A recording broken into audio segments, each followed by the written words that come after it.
My name is Detective Darrell Lambert. Darrell is spelled D-A-R-R-E-L. Lambert is L-A-M-B-E-R-T. I'm a detective with the Austin Police Department's Child Abuse Unit. I've been with the Austin Police Department for 12 years and with the Child Abuse Unit for a little over 1. So the reason I've asked to hold this press conference today is that the Austin Police Department's Child Abuse Unit is requesting the public's assistance in locating a person of interest in a 2017 sexual assault of a child.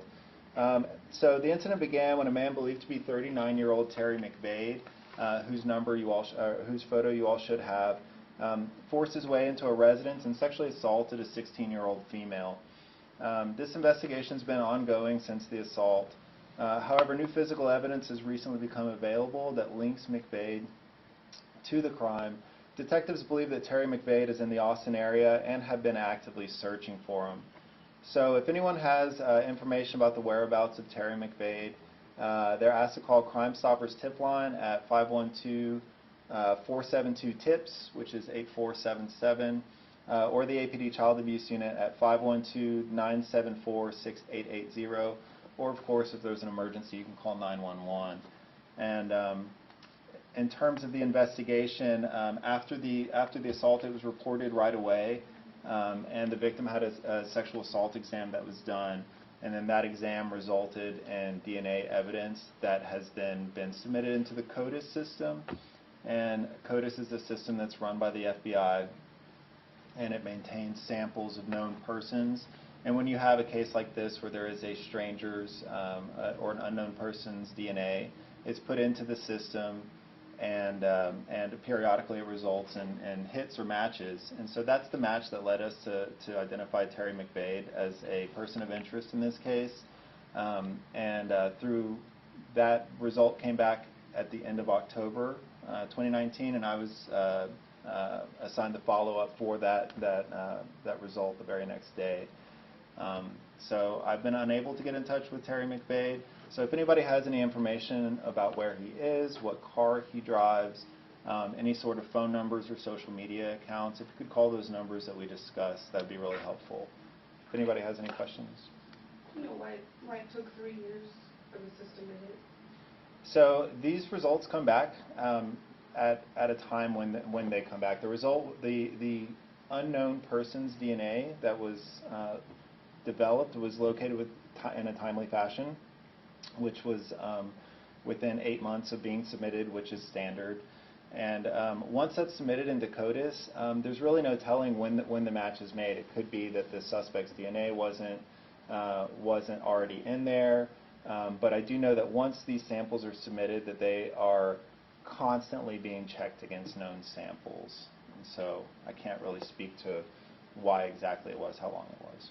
And how does their DNA get submitted to CODIS? Like, how did it match? Did he have another prior or something that made him submit? Well, so what I can say is that CODIS maintains samples of known persons, and there are a variety of ways that those can enter into the system, but Terry McVade's sample was in the system, and the unknown person's DNA from this sexual assault of a child was matched up to Terry McVade, so he's been identified as a person of interest. Was this information recently put into the system, or has it been? I don't have that information. I'm sorry to cut you off. Okay. But his information was put into the system, and like I said, these things are being run constantly. I am not enough of an expert to know exactly how complicated or how long each match takes to make, but the good thing is that these matches are being made, and they're being made every day. So. When's the last time you had contact with McVade? So I have not personally had contact with McVade. He was contacted by another agency in August of 2019 at a hotel off of I-35 in Georgetown, Texas. So I do believe that he's in the area, and I know that he has links both to the central Austin area as well as up in Killeen. So yeah. Does this have anything to do with the DNA kit backlog? It doesn't have anything to do with that. No. Any nature of the incident, the child's age, how he was in contact with the child? So the thing about this case is that the child was a 16-year-old female at the time, and he was a stranger to her. So how he chose her as a victim, how the incident occurred in that way, I don't know. But I'm hoping to speak with him, and maybe we can clear up some of those issues. And I meant the delay. Did the delay have anything to do with the DNA kit backlog? Yeah, I understood your question, yes, sir, but it had nothing to do with the backlog. Basically, I spoke to the DNA lab, and they were able to confirm it didn't have anything to do with the backlog. If you have further questions, you can contact the DNA lab also. How did APD become alerted to this incident? So the victim called APD moments after. This happened about 1 p.m. on December 27th, 2017, and she called the police within about 10 minutes of the assault. Can you tell us where this happened in Austin? Yeah, it was in some apartments in the 6600 block of Ed Bluestein Boulevard. Any details on that incident? I mean, did he force his way in? Did he?